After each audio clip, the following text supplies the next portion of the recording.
সিলেটের জৈন্তাপুরে কৃষি গবেষণায় যুক্ত হল নতুন এক মাইল ফলক। জৈন্তাপুরের সাইট্রাস গবেষণা কেন্দ্রের বিজ্ঞানীরা উদ্ভাবন করেছেন বিশ্বের সবচেয়ে ঝাল মূল্যবান গোলমরিচের জাত বাড়ি গোলমরিচ ১। লতানো এ মশলা জাতীয় ফসল দেখতে অনেকটা পান পাতার মতো। মে মাসে গাছে ফুল আসে এবং নভেম্বর মাসে ফল সংগ্রহ করা যায়। প্রতি গাছে বছরে গড়ে ৫ থেকে ৬ কেজি পর্যন্ত গোলমরিচ পাওয়া যায়। রোগবালাই তুলনামূলক কম হওয়ায় কম পরিচর্যাতেই ভালো ফলন দেয় এই জাত। গবেষকদের মতে বাংলাদেশি মাটি ও আবহাওয়া এই গোলমরিচের জন্য বিশেষভাবে উপযোগী। টিলা ও পাহাড়ি জমিতে এর ফলন সবচেয়ে ভালো হলেও সঠিক নিয়মে পরিচর্যা করলে সমতল জমিতেও চাষ সম্ভব। দেশের রাঙামাটি, খাগড়াছড়ি, বান্দরবন, সিলেট, মৌলভীবাজার, হবিগঞ্জ ও ময়মনসিংহ অঞ্চলে গোলমরিচের উৎপাদন সম্ভাবনা অনেক বেশি। ১৯৯০ সালের আগ থেকে বিভিন্ন এলাকা ও বিদেশি জাত নিয়ে পরীক্ষা নিরীক্ষার মাধ্যমে এই গবেষণা শুরু হয়। দীর্ঘ প্রচেষ্টার পর ১৯৯২ সালে জাতটি প্রথমে জন্তিয়া গোলমরিচ নামে পরিচিতি পেলেও বাংলাদেশ কৃষি গবেষণা ইনস্টিটিউটের অনুমোদনের পর এর সরকারি নামকরণ হয় বাড়ি গোলমরিচ ১। এরই মধ্যে কৃষি গবেষণা কেন্দ্রে কৃষক ও উদ্যোক্তাদের মাঝে ৩০ টাকা করে ১০,০০০-এরও বেশি চারা বিতরণ করেছে। সাইট্রাস গবেষণা কেন্দ্রের ঊর্ধ্বতন বৈজ্ঞানিক কর্মকর্তা ডক্টর বোরহানউদ্দিন ভূঁইয়া জানান, খাগড়াছড়ির একজন উদ্যোক্তা ইতিমধ্যেই ১,০০০ চারা সংগ্রহ করে বাণিজ্যিকভাবে চাষ শুরু করেছেন। কৃষি সম্প্রসারণ অধিদপ্তরের উদ্যোগে ধীরে ধীরে সারা দেশে এই জাত ছড়িয়ে দেওয়ার পরিকল্পনা রয়েছে। সাইট্রাস গবেষণা কেন্দ্রের কর্মকর্তা জানান, দেশব্যাপী এর চাষ শুরু হলে স্থানীয় বাজারে গোলমরিচের চাহিদা মেটানোর পাশাপাশি বিদেশেও রপ্তানির সুযোগ তৈরি হবে। এতে আমদানি নির্ভরতা কমে যাবে, কৃষক উদ্যোক্তারা লাভবান হবেন এবং জাতীয় অর্থনীতিতে সাশ্রয় হবে বৈদেশিক মুদ্রা। গবেষণা কেন্দ্রের ঊর্ধ্বতন বৈজ্ঞানিক কর্মকর্তা doctor Borhanuddin Bhuiyan GB television ও জিবি বার্তার সাংবাদিকদের বলেন, বাড়ি গোলমরিচ ১ আমাদের দীর্ঘদিনের গবেষণার ফসল। এটি বিশ্বের সবচেয়ে স্পাইসি গোলমরিচ। বাংলাদেশের মাটি ও আবহাওয়া এই ফসলের জন্য অত্যন্ত উপযোগী। আমরা বিশ্বাস করি দেশীয় বাজারে সাড়া জাগানোর পাশাপাশি আন্তর্জাতিক বাজারেও এর ব্যাপক চাহিদা তৈরি হবে। গোলমরিচকে বলে মশলার রাজা।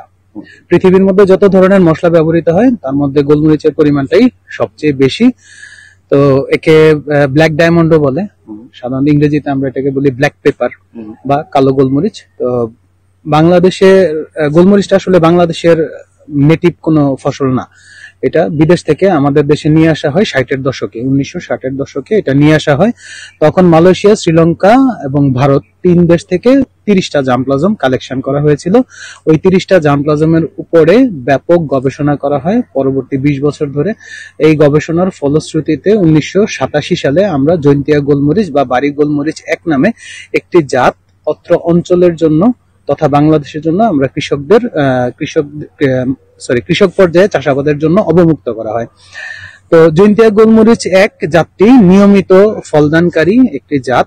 এই গাছ খুবই সুন্দর এবং এই গাছ থেকে আমরা একটি পূর্ণবয়স্ক গাছ থেকে প্রতি বছর প্রায় ৫ থেকে ৭ কেজি কাঁচা গোলমরিচ, যেটা শুকানোর পরে ১.৫ থেকে ২ কেজি পরিমাণ শুকনো গোলমরিচ আমরা আহরণ করতে পারি। আর বাড়ি গোলমরিচ ১ জাতটি এখন কৃষক পর্যায়ে আমরা সম্প্রসারণ করছি। যদিও এই গোলমরিচ আমাদের দেশীয় কোনো ফসল নয়, তবুও এটি সিলেট অঞ্চলে চাষাবাদের জন্য বিশেষ উপযোগী। বিশেষ করে সিলেট অঞ্চলে আমরা এখন যে প্রবলেমটা ফেস করি, দিন দিন আমাদের যে মাটিটা অম্লীয় হয়ে যাচ্ছে। প্রচুর বৃষ্টিপাত বা পরিবেশগত বা গ্লোবাল ওয়ার্মিং যেটাই আমরা বলি, পরিবেশ বিপর্যয়ের কারণে আমাদের এই অঞ্চলের যে মাটিটা দিন দিন অম্লীয় হয়ে যাচ্ছে। তো এই অম্ল মাটির জন্য এই গোলমরিচ গাছটা খুবই উপযোগী। একটু অম্লীয় মাটি পছন্দ করে এবং অম্লীয় মাটিতে ভালো জন্মে। দ্বিতীয় আরেকটা ব্যাপার হলো, আমাদের সিলেট অঞ্চলে বিভিন্ন বসতবাড়িতে বা বিভিন্ন পতিত যে পাহাড় টিলাগুলো রয়েছে, এখানে অফলা অনেক গাছ রয়েছে। এই অফলা গাছগুলোর যে অম্লীয় মাটিতে আমরা এই ফসলটা অনায়াসে চাষ করতে পারি। বাংলাদেশ প্রতি বছর প্রায় ১২ কোটি টাকার গোলমরিচ আমদানি করে। তো আমরা যদি এই জাতটি সম্প্রসারণ করতে পারি তাহলে অন্তত এই ১২ কোটি টাকা কৃষক পাবে, আর আমাদের যে বৈদেশিক মুদ্রার অপচয় সেটা রোধ করা সম্ভব। জলবায়ু পরিবর্তন জনিত যে প্রভাব, এই প্রভাব মোকাবেলায় আমাদের এই গোলমরিচ ফসলটি বা আমাদের বাড়ি গোলমরিচ এক জাতটি অত্যন্ত উপযোগী কেন? কারণ এটা অধিক বৃষ্টিপাত সহ্য করতে পারে, এটার জন্য খুব বেশি পরিচর্যার প্রয়োজন হয় না, খরা সহনশীল। তার চেয়ে বড় ব্যাপার হলো আমাদের এখন যে প্রবলেমটা, যে অম্ল মাটির যে সমস্যাটা, এটা অম্ল মাটিতে এবং একটু ছায়াযুক্ত স্থান পছন্দ করে। তো আমরা এটাকে অনায়াসেই চাষ করতে পারি এবং এই পরিবেশ বিপর্যয় মোকাবেলায় এটি খুব ভালো একটি ফসল বলে আমি মনে করি। এছাড়াও আমাদের যে পরিমাণ মানে পতিত যে জায়গা রয়েছে, এই পতিত জায়গাগুলোতে যদি আমরা এটা আবাদ করি, তাহলে আমার যেটা বিশ্বাস, আমরা বাংলাদেশে গোলমরিচের যে চাহিদা রয়েছে সেই চাহিদা পূরণ করে আমরা বিদেশে রপ্তানি করতে সক্ষম হব। রপ্তানি আসলে কি, প্রথম কথা হলো আমাদের আগে দরকার প্রোডাকশন হওয়ার পরে আমাদের এখন আসলে রপ্তানির চিন্তা করার দরকার নেই, আমাদের আগে দেশীয় চাহিদাটা পূরণ করা দরকার। তো দেশীয় চাহিদা পূরণ করার পরে যখন উদ্বৃত্ত থাকবে তখন সেটা আমরা রপ্তানি করতে পারবো। রপ্তানির ক্ষেত্রে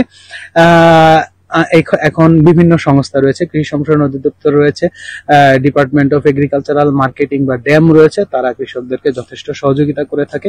এছাড়াও সিলেট থেকে রপ্তানির সুযোগ আস্তে আস্তে তৈরি হচ্ছে।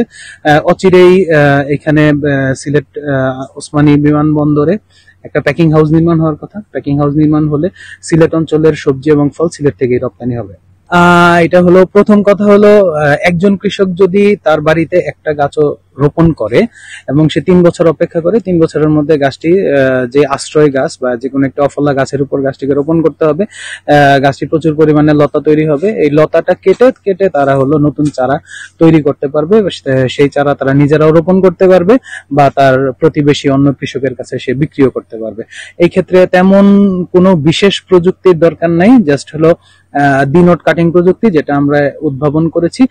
আমাদের সাথে কেউ যোগাযোগ করলে আমরা তাকে বিষয়টা শিখিয়ে দেবো, বা আমাদের অনেক সময় প্রশিক্ষণ হয়, আমাদের সাথে যোগাযোগ করলে আমরা তাকে প্রশিক্ষণে নিয়ে এসে তাকে আমরা শিখিয়ে দিতে পারবো।